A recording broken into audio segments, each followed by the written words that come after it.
Hello everyone, my name is Ingrid Escalante. This is my age-appropriate expectations presentation for pre-K students, ages 4 to 5. At the beginning of the year, the students collaborate with the teacher on coming up with the classroom rules. One fun way or visual that we like to use is the Mr. Potato Head, which reminds students throughout the day on using their walking feet inside, their helping hands or gentle hands, and their listening ears. We also like to focus on positive redirecting with I Can classroom rules, which gives students options on the things that they can do versus what they can't do. We also incorporate a kindness jar, which helps children keep each other on track and collaborate and make sure that motivate each other to follow the classroom rules. As a class, they work towards a reward. It could be something like a pizza party or a fun activity that they can all do. I found the evidence-based practices for addressing classroom behavior problems article helpful in coming up with the classroom expectations. During circle time, we do give students reminders on what the expectations are in the different centers and during transitions. The student-teacher ratio in California is 12 students to 1 teacher. However, the school that I currently work for, they strive to keep a 1:8 or a max of 1:10 ratio.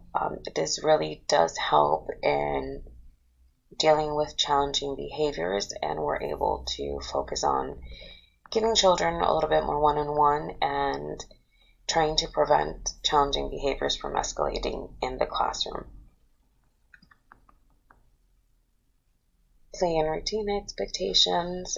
Students know to be respectful of school property and to clean up the toys, put them back where they belong when they are done playing with them. The second expectation is to take turns and to use their gentle hands and feet and their kind words, which ties into our classroom rules. Expectation number 3, the school that I work for is very big on hygiene, so children are expected to wash their hands with soap and water upon arrival, before and after eating, and after using the bathroom or blowing their nose, and including before and after certain sensory activities. Expectation number 4 is using their walking feet in the classroom and on the play structure. We want to make sure that everyone is being safe. These expectations were taken from Head Start Early Learning Outcomes Framework.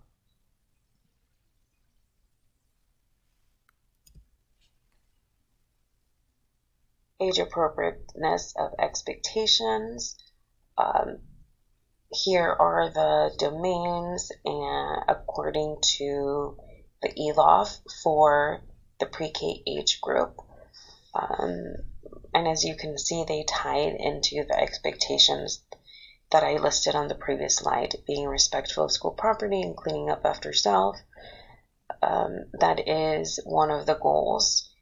Making sure that child appropriately handles and takes care of classroom materials.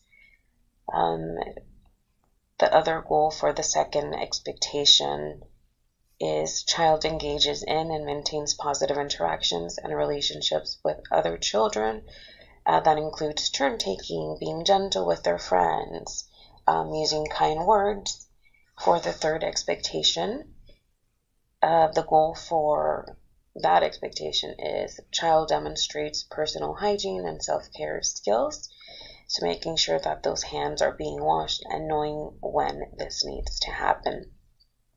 The last expectation, the goal for that one is child demonstrates knowledge of personal safety practices and routines.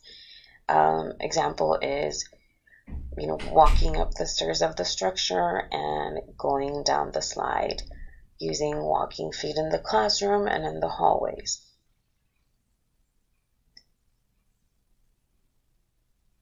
Improvements for age appropriateness. I think it's important to give students reminders of the expectations, especially before transitions.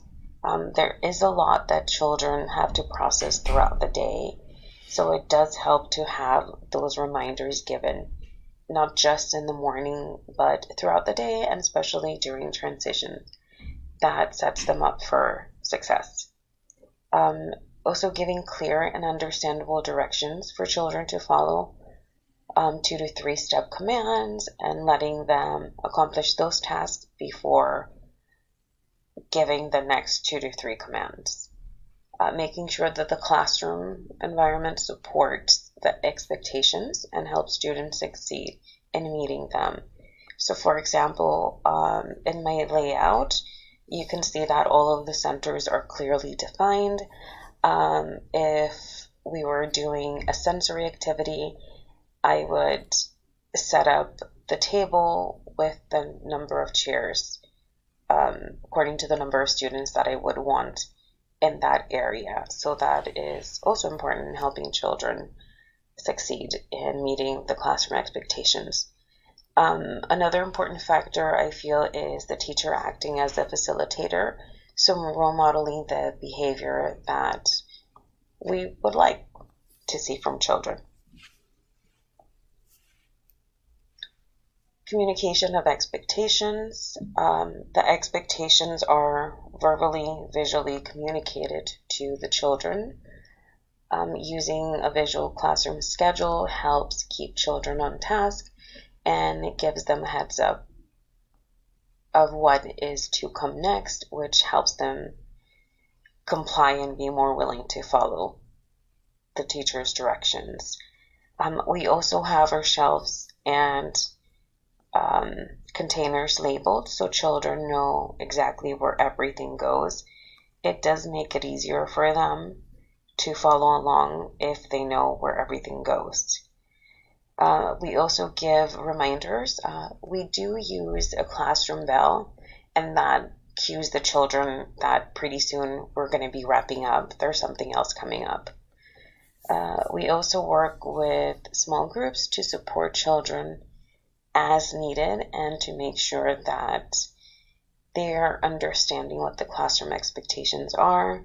Working in small groups does allow us to address this in a way that is effective for all types of learners.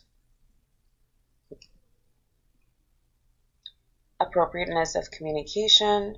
The communication method used in the classroom is age appropriate, and we do try to keep different learning styles in mind.